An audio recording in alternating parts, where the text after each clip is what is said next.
જે વચન આજે વાંચવામાં આવ્યું લુકની સુવાર્તા અને એનો 22મો અધ્યાય અને એની 54મી કલમથી 62મી કલમ સુધી અને ઘણી બધી વાત આપણે આ જે પોર્શન જે આપણે વાંચ્યો છે એ ઘણી બધી વાર આપણે વાંચ્યો છે અને એમાંથી ઘણું બધું આપણે સાંભળ્યું પણ છે, ઘણી બધી વાત એમાંથી આપણે જાણીએ પણ છીએ.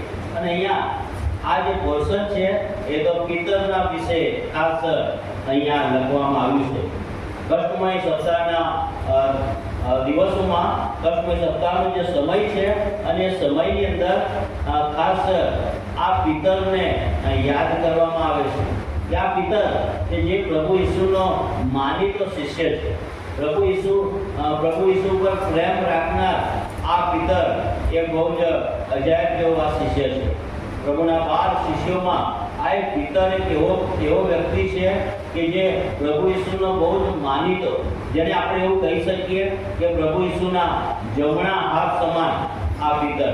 અને પિતર એને વારંવાર એવું કહેવામાં આવે છે કે પિતર એ બહુ જ ઉતાવળિયો છે. પિતર હંમેશા બહુ ઉતાવળિયો નિર્ણય લઈ લે છે. પ્રભુ ઈસુને જ્યારે ગેત્સેમાની વાડીમાં જ્યારે એને સૈનિકો પકડવા માટે આવ્યા ત્યારે પણ લખવામાં આવ્યું છે એણે પોતાની મ્યાનમાંથી તલવાર કાઢીને એ જે વડીલો જે પકડવા આવ્યા હતા એમાંના એક સૈનિકનો કાન કાપી નાખે. બહુ ઉતાવળિયો એને કહેવામાં આવે છે. પ્રભુ ઈસુ ખ્રિસ્ત જ્યારે સમુદ્ર પર જ્યારે ચાલતા હતા ત્યારે પણ એને બહુ ઉતાવળ આવી અને પ્રભુ ઈસુને કહે છે કે પ્રભુ મારે પણ આ સમુદ્ર પર ચાલીને તારી પાસે આવવું છે. અને ત્યાં પ્રભુ ઈસુ એને આજ્ઞા કરે છે કે આવ તું મારી પાસે ચાલીને. અને ત્યાં પિતર એ પણ ઉતાવળી પગલું ભરી લે છે અને ત્યાર પછી લખવામાં આવ્યું છે કે પિતર એ ડૂબવા લાગે છે. દરેક બાબતની અંદર પિતર એ બહુ ઉતાવળ્યો પણ પિતર જે છે એક એવો શિષ્ય છે કે જે પ્રભુને બહુ જ પ્રેમ કરે છે, પ્રભુને બહુ જ ચાહે છે અને પ્રભુના માટે કંઈક કરવું એ એના માટે એના હૃદયની એક ઝંખના રહી છે. બાઇબલમાં આપણે જોઈએ છે માર્કની સુવાર્તા 36મો અધ્યાય અને એની 35મી કલમમાં ત્યાં લખવામાં આવ્યું છે કે પ્રભુના માટે આ પિતર જે છે એ મરી પીટવા માટે તૈયાર છે.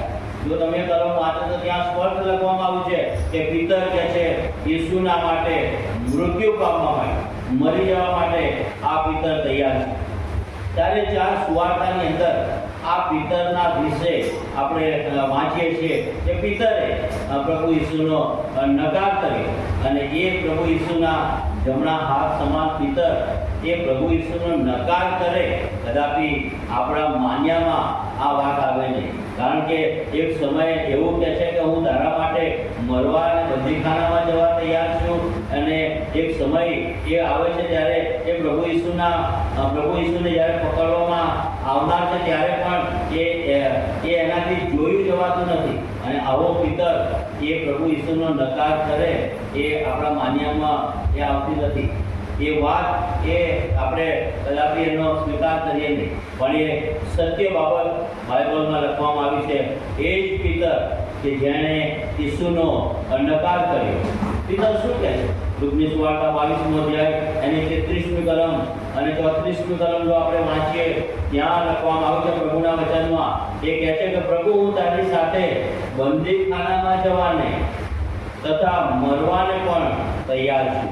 આ પિતરનું સ્ટેટમેન્ટ પ્રભુને કહે છે તારા માટે તારા નામને લીધે હું બંદીખાનામાં જવા તૈયાર છું અને મરવા તૈયાર છું. પિતરનું આ સ્ટેટમેન્ટ બહુ સ્પષ્ટ સ્ટેટમેન્ટ પિતર અહીં આપે છે.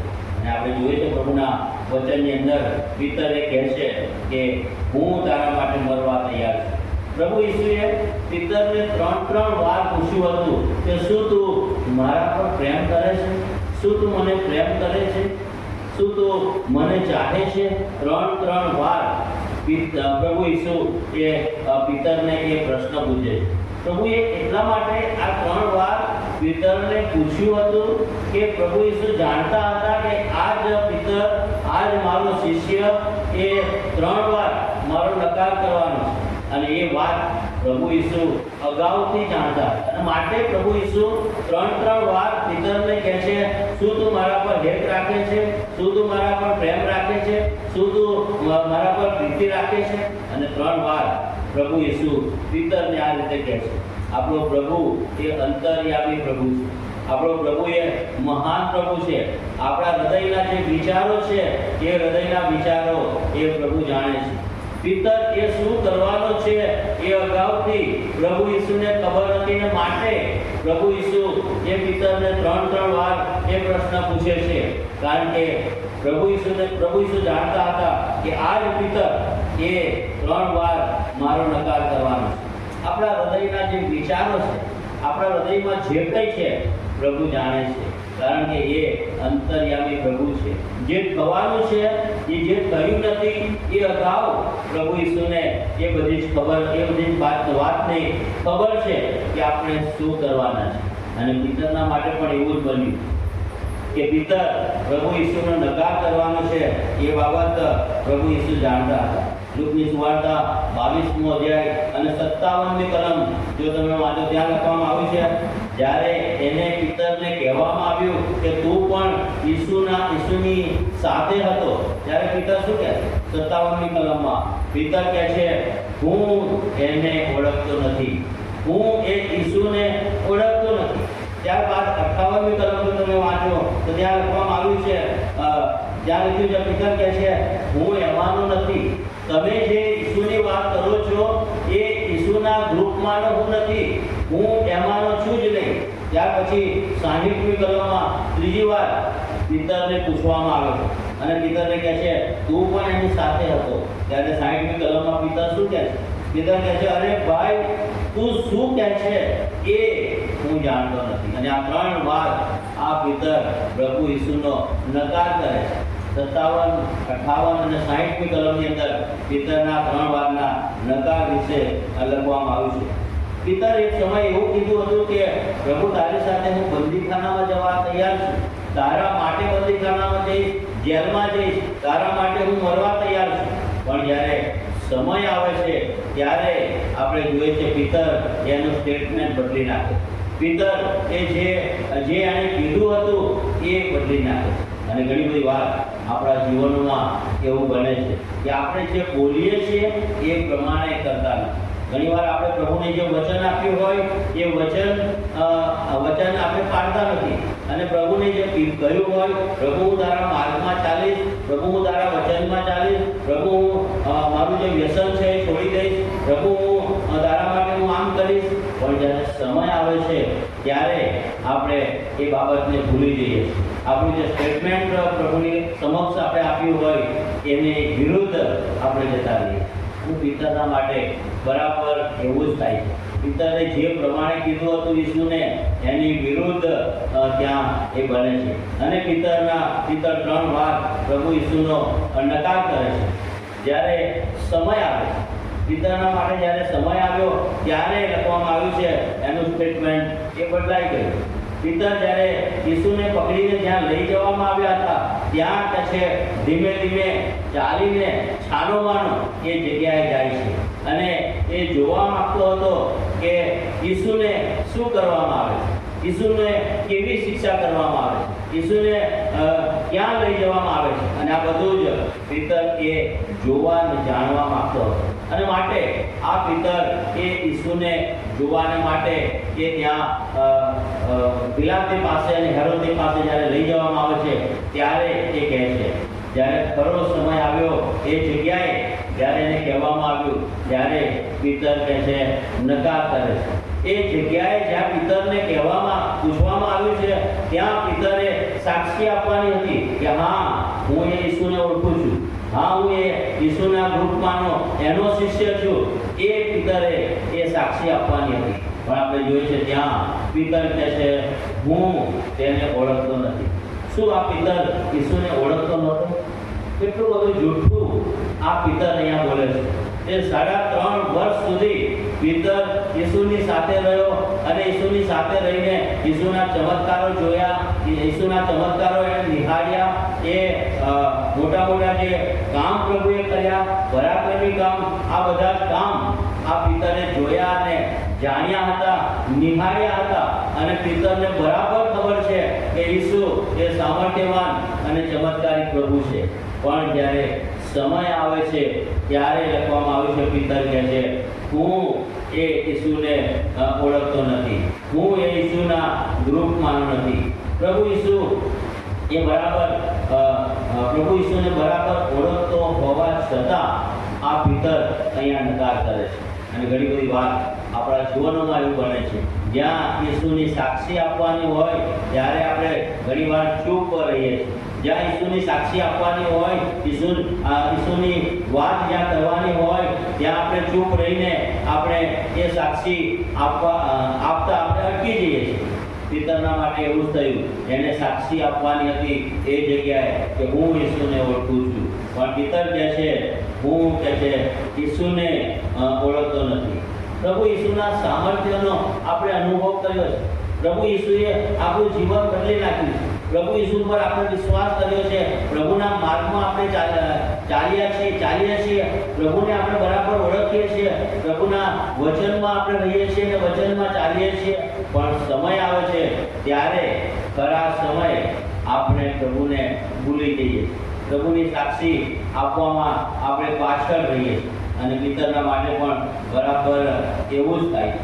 માર્કની સુવાર્તા એનો 8મો અધ્યાય અને એની 38મી કલમમાં પ્રભુનું વચન કહે છે, જે કોઈ મારે લીધે તથા મારી વાતોને લીધે શરમાશે તેને લીધે માણસનો દીકરો પણ જ્યારે પોતાના બાપના મહિમામાં પવિત્ર દૂતોની સાથે આવશે ત્યારે કહે છે તે શરમાશે. જે કોઈ મારા નામને લીધે શરમાશે તે કહે છે, પ્રભુ કહે છે હું જ્યારે આવીશ પવિત્ર દૂતોની સાથે ત્યારે હું પણ એના માટે શરમાઈશ. પ્રભુના માટે સાક્ષી આપવી, પ્રભુના માટે આપણે પ્રભુ ઈસુનું નામ જાહેર કરવું એ આપણા માટે બહુ જ ઉત્તમ બાબત છે. અને પ્રભુ ઈચ્છે છે કે આપણે આપણા જીવનની સાક્ષી એ લોકોની આગળ જઈને પ્રગટ કરીએ કે પ્રભુએ મારું જીવન બદલી નાખ્યું છે, પ્રભુએ મને તારણ આપ્યું છે, પ્રભુએ મને મોક્ષ આપ્યો છે, પ્રભુએ મને સાજાપણું આપ્યું છે, પ્રભુએ મને વ્યસનમાંથી મુક્તિ આપી છે, પ્રભુએ મારી મદદ કરી છે. અને આ સાક્ષી ઈસુના માટે આપણે જગતને આપીએ. પ્રભુ એવું ઈચ્છે છે. અહીંયા પ્રભુનું વચન કહે છે, જે કોઈ મારી વાતને લીધે શરમાશે એના માટે કહે છે માણસનો દીકરો પણ જ્યારે પોતાના મહિમામાં આવશે ત્યારે કહે છે એ શરમાશે. શું પ્રભુની સાક્ષી આપવામાં આપણે પાછળ છીએ? શું આપણે પ્રભુની સાક્ષી હિંમતથી અને જાહેરમાં આપણે સાક્ષી આપીએ છીએ? ઘણી બધી વાત આપણે જાહેરમાં પોતાની ખ્રિસ્તી કહેતા પણ આપણે અટકીએ છીએ.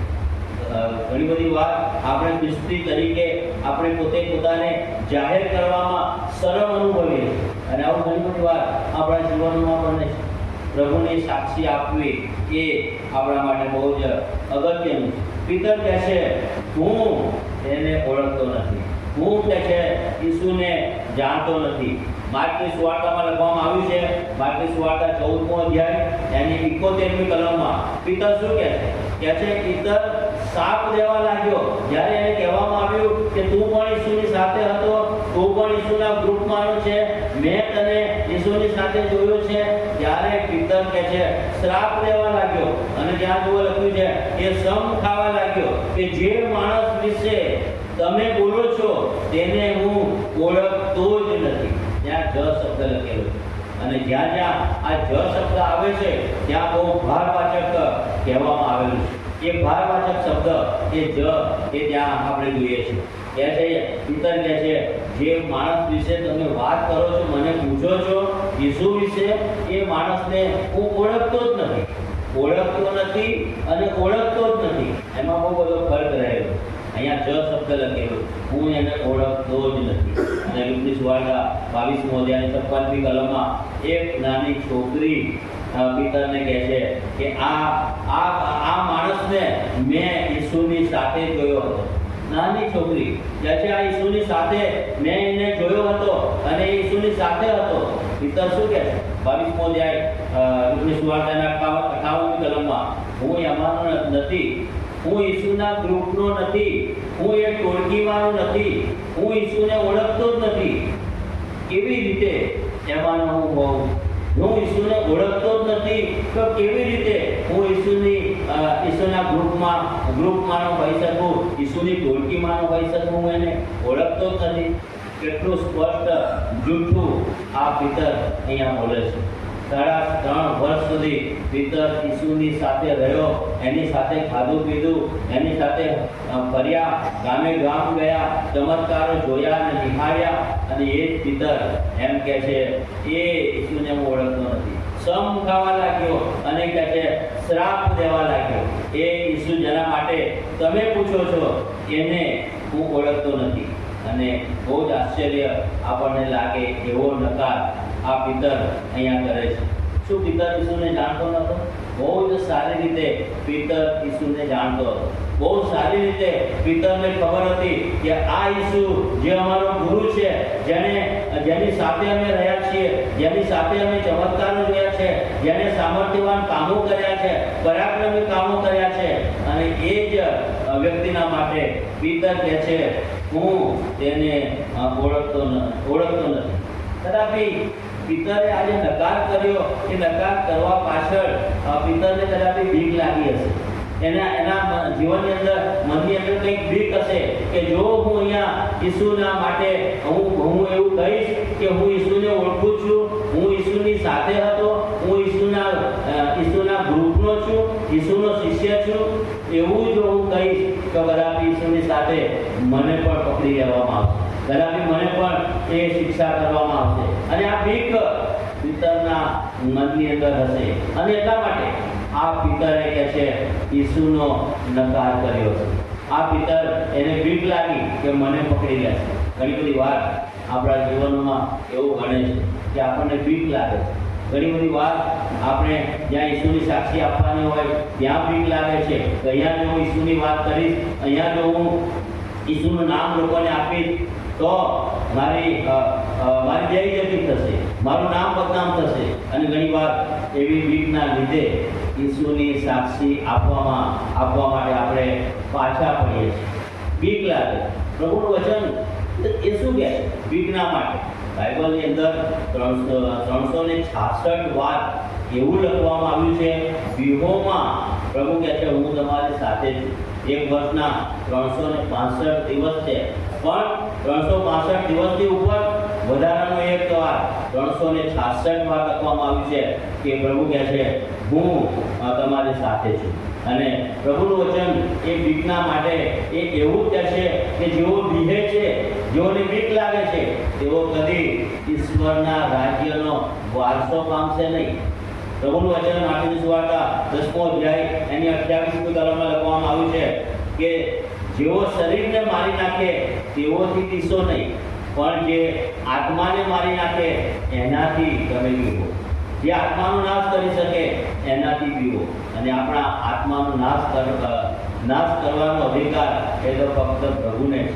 શરીરને જો મારી નાખે એનાથી પીશો નહીં. આ પિતર એ જ્યાં પી જાય છે એને ડર લાગે છે. એને એમ હતું કે કદાપી મને મારશે, મને શિક્ષા થશે, મને મારી નાખશે. અને એ બીક પિતરના મનમાં હતી. માટે પિતર ઈસુનો નકાર કરે છે. પ્રકટીકરણનું પુસ્તક એનો 21મો અધ્યાય એની 8મી કલમમાં લખવામાં આવ્યું છે જેઓ બીહે છે, જેઓ બીકણો છે, તેઓ દેવના રાજ્યનો વારસો પામશે નહીં. પ્રભુની સાક્ષી આપવા માટે, પ્રભુનું નામ એ જાહેર કરવા માટે જેઓના મનમાં, જેઓના હૃદયમાં બીક છે ઈશ્વરના રાજ્યમાં, ત્યારે તેઓ પ્રવેશ કરી શકશે નહીં. પિતરે 3 વાર એ નકાર કર્યો અને ત્યાર પછી લખવામાં આવ્યું છે કે એ નકાર કર્યા પછી ત્યારે મરઘો બોલ્યો. અને ત્યાં એ પિતરને એ વાત યાદ આવી કે ઈસુએ મને કીધું હતું કે મરઘો બોલ્યા અગાઉ તું 3 વાર મારો નકાર કરશે. અને આ વાત પિતરને બરાબર યાદ આવી, ઈસુએ જે કીધું હતું એ. અને ત્યાર પછી લખવામાં આવ્યું છે એ પિતર કહે છે કે બહુ બહાર જઈને બહુ રડ્યો. એને બહુ પસ્તાવો થયો કે મેં ઈસુનો નકાર કર્યો. જે ઈસુની સાથે હું હતો, જે ઈસુની સાથે હું ફર્યો, જે ઈસુના પરાક્રમી કામો મેં જોયા અને એ ઈસુનો મેં નકાર કર્યો અને નકાર કર્યા પછી એને બહુ ભારે પસ્તાવો થાય અને માટે લખવામાં આવ્યું છે કે બહાર જઈને ઈસુની એ વાત યાદ આવી અને બહાર જઈને કહે છે એ બહુ જ રડ્યો. લુકની સુવાર્તા 22મો અધ્યાય 61 ને 62 કલમમાં લખવામાં આવ્યું છે કે એને યાદ આવ્યું અને કહે છે બહાર જઈને એ બહુ રડે છે, એને પસ્તાવો થાય છે કે મેં ઈસુનો નકાર કર્યો, મેં એ ખોટું કર્યું અને એને ભારે પસ્તાવો થયો. એની આંખમાંથી આંસુ આવે છે. ખ્રિસ્તી જીવનની અંદર, આપણા જીવનની અંદર પસ્તાવો એ બહુ જ અગત્યની બાબત છે. સાડા 3 અક્ષરનો આ જે શબ્દ જે છે પસ્તાવો, એ પસ્તાવો આપણને ઈશ્વરના રાજ્યમાં લઈ જાય છે. એક નાનો પસ્તાવો, સાડા 3 અક્ષરનો શબ્દ એ આપણને સ્વર્ગમાં લઈ જાય છે. જેના જીવનમાં પસ્તાવો છે એ વ્યક્તિ ઈશ્વરના રાજ્યનો ભાગીદાર બને છે. અહીંયા પિતરના માટે લખવામાં આવ્યું છે કે પિતરે એને આંસુ સાજ્યા, એ રડ્યો, એને પસ્તાવો કર્યો અને લખવામાં આવ્યું છે કે પ્રભુએ એનો પસ્તાવો માન્ય કર્યો. યહૂદાએ પણ પાપ કર્યું, યહૂદાએ ઈસુને પરસ્વાધીન કરી દીધો. પછી યહૂદાના માટે લખવામાં આવ્યું છે કે યહૂદાને પણ પસ્તાવો થયો અને પ્રભુ ઈસુને 30 રૂપિયામાં પકડાવી દેવાનો એને પસ્તાવો થયો અને લખવામાં આવ્યું છે પ્રભુના વચનમાં એ 30 ચાંદીના સિક્કા કે એને જઈને મંદિરમાં નાખી દીધા અને પછી એ એવું કહે છે કે મેં એક નિરપરાધી વ્યક્તિને પકડાવી દઈને મેં કહે છે પાપ કર્યું છે. માર્કની સુવાર્તા 27મો અધ્યાય અને 4થી કલમમાં લખવામાં આવ્યું છે નિરપરાધી લોહી પરસ્પતિન કર્યાથી મેં પાપ કર્યું. પસ્તાવો કરે છે પણ એનો જે પસ્તાવો જે છે એ પસ્તાવો કોઈ જુદા પ્રકારનો પસ્તાવો. એણે પસ્તાવો કર્યો પણ લખવામાં આવ્યું છે કે એણે જઈને ગળે ફાંસો ખાધો. એને બહુ દુઃખ થયું કે મેં આ ખોટું કામ કર્યું. એને પસ્તાવો થયો, એને દુઃખ થયું, એને એ સ્વીકાર કર્યો પણ સાથે લખવામાં આવ્યું છે એણે જઈને ફાંસો ખાઈને પોતે એ આપઘાત કરે છે અને મૃત્યુ પામે. માણસના જીવનની અંદર પસ્તાવો એ બહુ જ અગત્યની વાત છે. ઈશ્વરની પાસે પસ્તાવો કરીને પ્રભુની પાસે આપણે પાછા આવીએ, પ્રભુ એ ઈચ્છે છે. નવા કરારમાં લુકની સુવાર્તાને એનો 15મો અધ્યાય અને ત્યાં લખવામાં આવ્યું છે પુરાવ પુત્ર વિશે લખવામાં આવ્યું છે કે એ પુરાવ પુત્ર કે છે પોતાના જે હિસ્સો હતો, પોતાનો જે અધિકાર, જે ઘરનો જે હિસ્સો હતો એના બાપની પાસેથી એ લઈને એ કે છે દૂર દેશમાં ચાલી જાય અને ત્યાં મિત્રોની પાછળને બદફેલીમાં એ એની સંપત્તિ બધી ઉડાવી જાય. પણ ત્યાં પ્રભુના વચનમાં લખવામાં આવ્યું છે એ દીકરો કે જે એના બાપની સંપત્તિ એને ઉડાવી દીધી પણ ત્યાં એને યાદ આવ્યું કે મારે મારા બાપના ઘરે જવું જોઈએ, મારે પાછા જવું જોઈએ અને ત્યાં એને યાદ આવે છે, એને પસ્તાવો થાય છે મેં ખોટું કર્યું, હું મારા બાપના ઘરે પાછો જઈશ, મારા બાપને કહીશ હવે હું તારો દીકરો કહેવાને યોગ્ય નથી, તારા એક નોકરના જેવો તું મને તારી પાસે રાખ. અને આ છે સાચો પસ્તાવો. અને આપણે જોઈએ છે એ ઉડાવ પુત્રએ જ્યારે પસ્તાવો કર્યો, એ પોતાના ઘરે પાછો આવ્યો, એનો જે પિતા છે એ પિતાએ એનો સ્વીકાર કર્યો. હું અને તમે જ્યારે આપણે ઈશ્વરની હજુરમાં પસ્તાવો કરીને ઈશ્વરની પાસે પાછા ફરીએ છીએ, પ્રભુ આપણો સ્વીકાર કરે છે. પ્રભુના વચનમાં તો લખવામાં આવ્યું છે કે જે પ્રભુની પાસે આવે છે, પ્રભુ કહે છે હું તેને કદી કાઢી મૂકીશ નહીં. પ્રભુની પાસે આવનાર વ્યક્તિને પ્રભુ કદી કાઢી મૂકતા નથી. પ્રભુ એનો સ્વીકાર કરે છે. યશાયાનું પુસ્તક એનો 1લો અધ્યાય એની 18મી કલમમાં એમ પ્રભુ કહે છે આવો કે છે આપણે વાદ વિવાદ કરીએ, તમારા પાપ લાલ કિંમત જેવા હશે તો પણ કે છે હિમ સરખા શ્વેત થશે. તમે ગમે એટલા પાપો કર્યા હશે, અપરાધો કર્યા હશે, ગમે તેવું પ્રભુની દ્રષ્ટિમાં બહુ ખૂંખાર ખરાબ ને ખૂંખાર પાપો કર્યા છે, પ્રભુ કહે છે આવો કે છે અને આપણે વિવાદ કરીએ. અને ત્યાં પ્રભુ એ વિવાદ અને ત્યાર પછી સ્વીકારવાની વાત પ્રભુ કરે છે. દાઉદ રાજાના માટે લખવામાં આવ્યું છે. દાઉદ રાજાએ પાપ કર્યું અને વ્યભિચારનું પાપ અને ત્યાર પછી ખૂન કરવાનું પાપ. મૂસાના દ્વારા જે 10 આજ્ઞાઓ આપવામાં આવી હતી એમાંની 10 આજ્ઞાઓમાંથી 2 મોટી આજ્ઞાનું એ ઉલ્લંઘન કરે છે. પણ પ્રભુના વચનમાં ત્યાં લખવામાં આવ્યું છે એ દાઉદ રાજા એને પસ્તાવો કર્યો અને એને એ ભાન થયું કે મેં ઈશ્વરની દ્રષ્ટિમાં એ પાપ કર્યું છે અને પસ્તાવો કરે.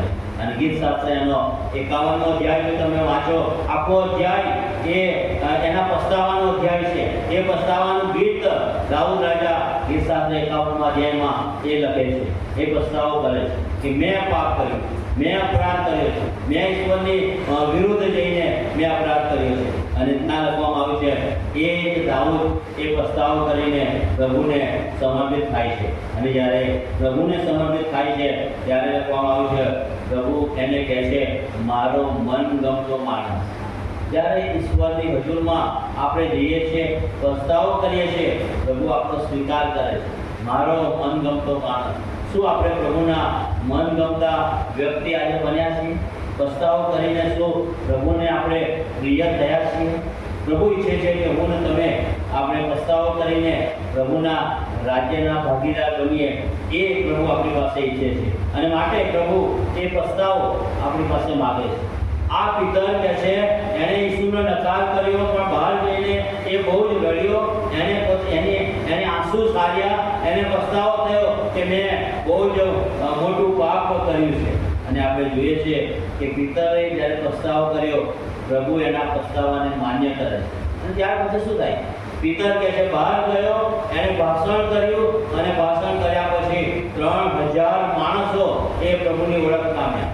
3000 માણસો એ તારણનો અનુભવ કર્યો, પ્રભુના રાજ્યના ભાગીદાર બન્યા. એ જ પિતર એક સમયે ઈસુનો નકાર કરે છે 3 વાર, પણ જ્યારે પસ્તાવો કરીને બહાર જાય છે ત્યારે કહે છે એ પિતરના ભાષણથી 3000 માણસો એ પ્રભુની ઓળખ પામ્યા. એક વાત મને યાદ આવે છે, એક પતિ અને પત્ની હતા. પતિનું જે જીવન છે એ બહુ ભ્રષ્ટ વ્યભિચારી જીવન હતું. અને એ પતિને એકવાર એવું થયું કે મારે હું જે આ કરું છું એ ખોટું છે. અને એ ઘરે ગયો, એની પત્નીના ખોળામાં માથું મૂકીને એણે પસ્તાવો કર્યો અને એની પત્નીને કીધું કે મેં બહુ જ પાપો કર્યા છે, મેં બહુ જ વ્યભિચાર કર્યો છે. અને એની પત્નીને એના ખોળામાં માથું મૂકીને આવું કહે છે, પસ્તાવો કરે છે.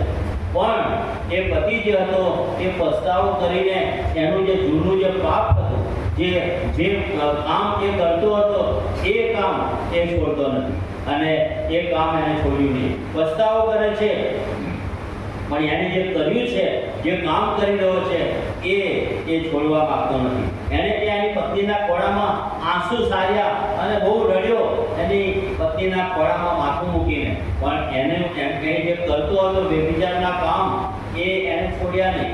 અને ત્યાં પ્રભુનું વચન એ કહે છે આપણને, નીતિવચન 28મો અધ્યાય અને એની 13મી કલમમાં પ્રભુનું વચનનું ગજબ આપણને ત્યાં કહે છે. માણસ જ્યારે પસ્તાવો કરીને જૂનો જે માર્ગ છે, એનું જૂનું જે માણસપણું છે, એ જૂનું માણસપણું, જૂનો માર્ગ, જૂની વાત જો એ છોડતો નથી, એના માટે ઈશ્વરનું વચન બહુ સ્પષ્ટ આપણને કહે છે. નીતિવચન 28 અને 13મી કલમમાં, જે માણસ પોતાના ઉલ્લંઘનો છુપાવે છે તેની આબાદી થશે નહીં, પણ જે કોઈ તેમને કબૂલ કરીને તેનો ત્યાગ કરે છે તેઓ પર દયા કરવામાં આવશે. કબૂલાત તો કરીએ છીએ કે હા હું એ પ્રમાણે કરીશ, પણ કબૂલાત કર્યા પછી એ બાબતને જૂની આદત, જૂનો સ્વભાવ, જૂનું માણસપણું, જૂની કુટેવો એને જો આપણે છોડતા નથી, પ્રભુનું વચન બહુ સ્પષ્ટ આપણને નીતિવચનમાં કહે છે કે તેઓ પર દયા કરવામાં આવશે નહીં. જે કોઈ કે છે પોતાના ઉલ્લંઘનો છુપાવે છે એની આબાદી થશે નહીં. જે પસ્તાવો કરીને એને કબૂલ કરીને એ જૂનો માર્ગ, જૂની આદતોને છોડી દે છે તેઓ પર પ્રભુનું વચન કહે છે દયા કરવામાં આવશે. પસ્તાવો આપણા જીવનમાં હોય, પસ્તાવો આવે અને ત્યાર પછી આપણું જૂનું જૂની આદતો, જૂનું માણસપણું, જૂનો સ્વભાવ, જૂનું બધું જ છોડી દઈએ, એ પ્રભુનું વચન આપણને કહે છે. પિતરે કહે છે પસ્તાવો કર્યો, અને ત્યાર પછી લખવામાં આવ્યું છે પ્રભુએ એનો ઉપયોગ કર્યો. અને પ્રભુ એને બહાર લઈ ગયા. બહાર જઈને પિતરે ભાષણ કર્યું. 3000 માણસો પ્રભુની ઓળખ પામ્યા. પ્રભુ ઈસુ આજે આપણને જૂના માર્ગથી પાછા ફેરવવા માટે પસ્તાવો કરવાનું કહે છે. પસ્તાવો કરીને જૂની આદતોને છોડવા પ્રભુ કહે છે. અને જ્યારે આપણે આવું કરીએ છીએ, પ્રભુ આપણો ઉપયોગ કરે છે. બહુ ગજબનો ઉપયોગ પ્રભુ કરે છે. પિતરનો પ્રભુએ બહુ ગજબનો ઉપયોગ કર્યો. 3000 માણસો કહે છે. એક સમયે ઈસુનો નકાર, એક સમયે ઈસુને કહે છે હું એમાંનો છું જ નહીં. ઈસુને શ્રાપ આપવા લાગ્યો. ઈસુનો નકાર કરીને કહે છે હું એ ગ્રુપમાંનો છું જ નહીં, હું એને ઓળખતો જ નથી. અને 3000 માણસોને એ પ્રભુની પાસે એ લાવે છે. પ્રભુ એનો કેવો ગજબનો ઉપયોગ કરે છે. જ્યારે માણસ પસ્તાવો કરીને એને ભાન થાય છે, જૂની આદતો છોડી દે છે, પ્રભુ એનો ઉપયોગ કરે છે. પ્રભુ એને એની સેવા માટે પ્રભુ એને વાપરે છે. અને પિતરના માટે લખવામાં આવ્યું છે છેક સુધી, એના જીવનના છેલ્લા શ્વાસ સુધી એણે ઈસુને છોડ્યો નહીં. એણે ઈસુને એ પકડી રાખે છે. અને પિતરનું જે મોત હતું, મૃત્યુ જે છે, તમને ખબર છે પિતર કેવી રીતે મૃત્યુ પામ્યો? પિતર કહે છે ઈસુને કહે છે વધસ્તંભ પર લટકાવીને કિલ્લા મારીને મારી નાખવામાં આવ્યો. હું કહે છે ઈસુના માટે એ જ યરુશલેમમાં વધસ્તંભ પર ઊંધો લટકીને પ્રભુના માટે હું મૃત્યુ પામીશ. અને પિતરનું મૃત્યુ યરુશલેમમાં થાય છે. એ ઈસુની સાક્ષીને માટે, ઈસુના માટે એ વધસ્તંભ પર ઊંધો લટકીને, માથું નીચે અને પગ ઉપર એવી રીતે લટકીને એ પિતર ત્યાં મૃત્યુ પામે છે. શું પિતરની માફક આપણે પસ્તાવો કરીને પ્રભુની સાક્ષીને માટે આપણે બહાર જઈને એ જાહેરમાં સાક્ષી આપવા તૈયાર છીએ? પ્રભુનું કામ કરવા માટે તૈયાર છે? જાહેર જીવનની અંદર આપણે ઈસુની સાક્ષી આપીએ. પ્રભુ એવું ઈચ્છે છે. પ્રભુ કહે છે જે મારા નામને લીધે શરમાશે, જ્યારે આકાશમાં જ્યારે એ પ્રભુ પ્રગટ થશે, ત્યારે પ્રભુ કહે છે હું પણ એના માટે શરમાઈશ. અને પિતરના માટે આપણે જોઈએ છે, પિતરને પ્રભુએ મહાન વ્યક્તિ બનાવ્યું. અને પિતરના માટે તો લખવામાં આવ્યું છે નવા કરારમાં, પ્રભુ ઈસુ કહે છે એ જ પિતર કે જેની ઉપર હું મારી મંડળી સ્થાપીશ. અને એ પિતર, એની પર એ મંડળીની સ્થાપના કરવામાં આવી. અને આજે સમગ્ર વિશ્વની અંદર કેટલી બધી મંડળીઓ, હજારો, લાખો અને કરોડો લોકો છે કે જે પ્રભુ ઈસુ ખ્રિસ્તના અનુયાયીઓ છે. પ્રભુ ઈસુની પાછળ એ ચાલનારા છે. પિત્તર પર કહે છે હું મારી મંડળી બાંધીશ. પિત્તરનો અર્થ થાય છે પથ્થર. અને એ પથ્થર પર હું મારી મંડળી બાંધીશ, જેની પર કહે છે હાડેસની સત્તાનું જોર ચાલશે નહીં. અને આપણે જોઈએ છીએ આજે કરોડો લોકો એવા છે જેઓ આજે પ્રભુ ઈસુના અનુયાયીઓ છે. આ જ પિત્તર, એણે કહે છે પસ્તાવો કર્યો, એણે નકાર કર્યો, પસ્તાવો કર્યો, પ્રભુની પાસે આવ્યો, એણે ભાષણ કર્યું, પ્રભુની સેવા કરી અને હજારો લોકોને પ્રભુની ઓળખ આપી. ખ્રિસ્તી જીવનની અંદર પ્રભુ આજે આપણો ઉપયોગ કરવા માંગે. પ્રભુ ઈચ્છે છે હું અને તમે આપણે બધા એક નાનો પસ્તાવો કરીને પ્રભુની સાક્ષી આપવા માટે આપણે તૈયાર થઈએ. અને પ્રભુ એવું ઈચ્છે છે કે આપણે પ્રભુ ઈસુના માટે કંઈક કરીએ. પ્રભુ આજે આપણો ઉપયોગ કરવા માંગે છે. પ્રભુએ પિતાનો ઉપયોગ કર્યો અને પિતાના ભાષણથી હજારો લોકો પ્રભુની ઓળખ પામ્યા. પ્રભુ આજે આપણો ઉપયોગ કરવા માંગે છે. પ્રભુ આજે એની સેવા માટે, એના મહિમા માટે, એની સાક્ષીને માટે આપણને વાપરવા માંગે છે. પણ પસ્તાવા સહિત જ્યારે આપણે પ્રભુની પાસે આવીએ છીએ, પ્રભુનો સ્વીકાર કરીએ છીએ, ત્યારે પ્રભુ આપણો ઉપયોગ કરે છે. અને પ્રભુ આપણો ઉપયોગ કરવા માંગે છે. પ્રભુ ઈચ્છે છે કે આપણે બધા જ પ્રભુને સમર્પિત થઈ જઈએ, પસ્તાવા સાથે આપણે પ્રભુને આધીન થઈ જઈએ. અને પ્રભુ જબરજસ્ત ચોક્કસ આપણો ઉપયોગ કરશે એના મહિમાને માટે, એની સેવાને માટે. પ્રભુ આપણી સહાય કરે, મદદ કરે. પિતરની માફક આપણે પણ એ પસ્તાવો પ્રભુની આગળ કરીએ અને પ્રભુને આધીન થઈએ, જેથી પ્રભુ આપણો ઉપયોગ કરશે. પ્રભુ એના મહિમાને માટે પ્રભુ આપણને વાપરશે અને પ્રભુ આપણી સહાય. પ્રભુ આ વચનો સમજવા માટે આપણી મદદ કરે.